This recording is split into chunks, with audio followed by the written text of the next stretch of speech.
Ağrının psixoloji səbəbləri var, amma fizioloji səbəbləri yoxdur. Yəni analizdən keçirik, müayinələr veririk, qan analizi, ümumi analizlər. Lazım olan terapevtik metodlardan istifadə edərək, yəni analizlə veririk, amma heç bir səbəb yoxdur. Həkim deyir ki, heç bir səbəb yoxdur ağrımasına. Məsələn, başın ağrımasına, ayağın ağrımasına, ürəyin ağrımasına, panik atak, ürəyin sıxılmasına, nəfəsin kəsilməsinə, istənilən psixoloji, fizioloji səbəbi yoxdur bədən üzvündə baş verən problemlər. Və bunu psixoloq, psixoterapiya vasitəsilə necə aradan qaldırırıq? Həmin problemlərə səbəb olan psixoemosional vəziyyətlər var ki, insan stres, depressiya, travmalar yaşadığı anda beyin bu takıntılı düşüncələri yaradaraq, əgər həmin insanda takıntı, OKB-lər də varsa, tamamilə bu vəziyyət tam pik həddindədir demək olar ki, yəni müəyyən müddət alır, uzun müddət alır. Hansı ki, uzun müddət lazım oldu o vəziyyətin daha da ağırlaşmasına və gəlib artıq heç bir çarə tapılmayacaq vəziyyətə çatanda əlbəttə ki, psixoloji terapiyanın da müddəti uzanır. İnsanlar gəlib elə bir kursda hər bir problemi həll etməyə düşünürlər, amma o mümkün deyil. Müəyyən bir müddət lazım olur, ən azından 3 kurs. Ən azı 3 kurs. Və necə baş verir? Məsələn, başın, ayağın, ürəyin bu cür panik ataklar, ümumiyyətlə bu problemlərin ağrıma səbəbində psixoloq nə edir? Psixoloq beyində olan düşüncələrə, hansı ki, məsələn, yalançı ağrı ola bilir, həqiqi ağrı ola bilər. Həqiqi ağrını, yalançı ağrını həqiqətə çevirir beyin və olmadıq yerə, yəni daha çox ağrıyım ki, istədiyim əldə olunsun. Kiçik yaş uşaq olarsa daha çox yəni beyin aktiv olur. Yəni böyüklər ümumiyyətlə istənilən problem daha çox kiçik yaşlardan başlayır və böyük yaşda isə tamamilə aktiv hərəkətə çevrilir. Yəni hər bir problem 5-15 yaşına kimi müəyyən müddət var ki, orada artıq o problem kök salıbdır. O kökü məsələn uşaq anadan güvənli və güvənsiz bağı var. Düzdürmü? O güvənsiz bağ olanda uşaq anaya özünü bağlamaq üçün bir xəstəlik beyin düşünür ki, ana qucağına alsın, ana onunla bir yerdə olsun, ananın sevgisini yəni o cür özünə bağlasın, getməsin.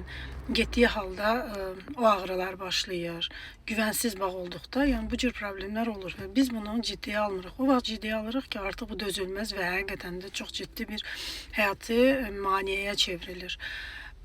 Bəli, insanın beyni yalançı xəstəliyi, həqiqi xəstəliyə çevirə bilir. İstənilən düşüncəni beynimizdə yaradırıq. Sağlamlıq olsun, xəstəlik olsun, sonra aktiv hala keçir. Yəni beynimizdə yaratmadığımız nələrin sayəsində ikinci proses nədir? Bu xəstəliklər İkinci olaraq, variant olaraq necə yaranır? Məsələn, sən negativ enerjin sayəsində qazanmısan, başqasına negativ edərək qazanmısan. Bir var beyin qazansın birinci etapda, ikinci isə sən başqalarında bunu yaratmaq istədiyin üçün, başqalarının daha çox öz xəstəliklərini atmaq istədiyin üçün, məndə asan olsun, hər şey başqasında asan olsun. Yəni beyində hər şey bizim şuuraltımızda başlayır, orada başlayır və orada bitir. Bizim huzurumuz da oradadır. Huzursuzluğumuz da oradadır. İnsan nə qədər özünə huzur arzu edərsə, özünə rahatlıq arzu edərsə, o qədər də başqalarına arzu etməlidir ki, səndə olduğu zaman huzur, yəni başqalarına mane olmayasan. Əgər başqalarına mane olub, başqalarına negativlə, negativ nədə olur olsun, mənə fərqi yoxdur, əsas məndə olsun, mən rahat olum deyirsənsə, huzursuzluğunun səbəbini bəlkə də buradadır. Ona görə istənilən problemi həll etmək üçün psixoloq tək-tək, ilmə-ilmə həmin problemlərin düşüncələri hardan yaranmışsa, harda başlamışsa, ora toxunaraq həll edə bilir. Yəni psixoloqun sehirli çubuğu budur ki, o problemlərin sinirini tapdıqca, düşünün ki, psixoloq bütün problemlərin kanalları var. O kanalları birinci tapıb, diaqnostik edib, tapıb, həllinə, terapiyaya yönəldikdən sonra o problem yox olduqdan sonra problem yaddan çıxırsa, o şey tamamilə həll olunub. Və biz həmin problemin olduğunu xatırlamırıq. Heç ona toxunmuruq, başlayırıq başqa bir problem yarandı deyirik. Bəli, başqa bir problemin yaranması odur ki, o daim orada olubdur əslində, sən indi görürsən. Ona görə bizim ruhumuz üzerinde işlemeden, ruhumuzu sağaltmadan cismimizi sağaltma mümkün değil. Önce ruh hastalanır, ruh pik halda bu problemleri yaşayır, sonra cisme çevrilir. Ruh artık doyandan sonra, həlli tapa bilməyəndən sonra cisim artıq siqnal verir ki, mesela mənim böbrəyimdə problem var, mənim digər yəni ürəyimdə, böbrəyimdə, ciyərimdə, istənilən bədəndə düşüncələrim danışır, dayanmadan danışıram. Məndən asılı olmadan susmur düşüncələrim və yaxud da ki, köklük problemim var və yaxud da ki, başqalarının səni alçaltmaq, başqalarının sənin haqqındakı fikirləri narahat edir. İstənilən düşüncələr ilk öncə şuuraltıda düşüncə ruhda yaranır. Ruh doyandan sonra bədəndə xəstəliklər formasında siqnal. Çünki sən ruha fikir vermədikcə, bastırdıqca, onu fikrini yayındırdıqca, bastırdıqca, fikir verməyən düzələr, keçər dedikcə, sən onu oyaladıqca, uzun müddət keçdiyinə görə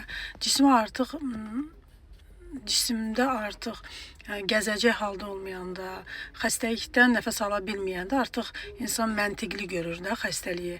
Və yaxud da şuuraltıda məntiqsiz şuuraltıda görəndə, yəni onun sadəcə beynini kimsə görmür ki, kimsə bilmir ki, sən nə düşünürsən, düzdürmü?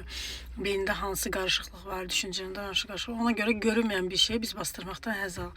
Amma göründüsə, məsələn, çirkli bir geyimlə, evdə geyindiyin bir geyimlə küçədə gəzəndə, yəni narahat olursan da, düzdür.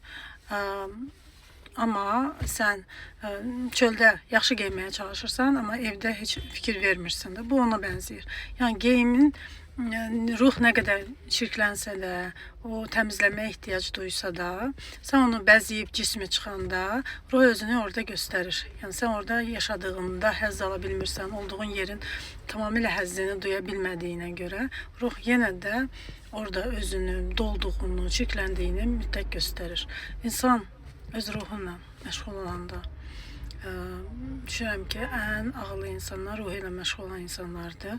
Cismin necə görsənməsi artıq onu maraqlı olmur. O çirkli də geyinib çıxa bilər, köhnə də geyinib çıxa bilər. Amma o qədər hüzurlu ola bilər ki, yəni o qədər pozitiv enerji saçar ki, heç kim onun üstündəki paltarın cırıq, köhnə və yaxud da ki, çirkli olduğunu fikir verməz. Onunla ünsiyyətdən, onunla münasibətdən o qədər həzz alar ki, bəzən də o qədər gözəl geyinib çıxan insanlar var ki, ünsiyyət belə qurmaq istəmirsən, baxırsan üstünə başına, o enerji sıfırdır da, yəni. O deyə bilər ki, mən təzə almışam, mən təzədir, istənilən bir şey təzədir, amma o qədər çirkli bir enerji yayar ki, onu narahat edər.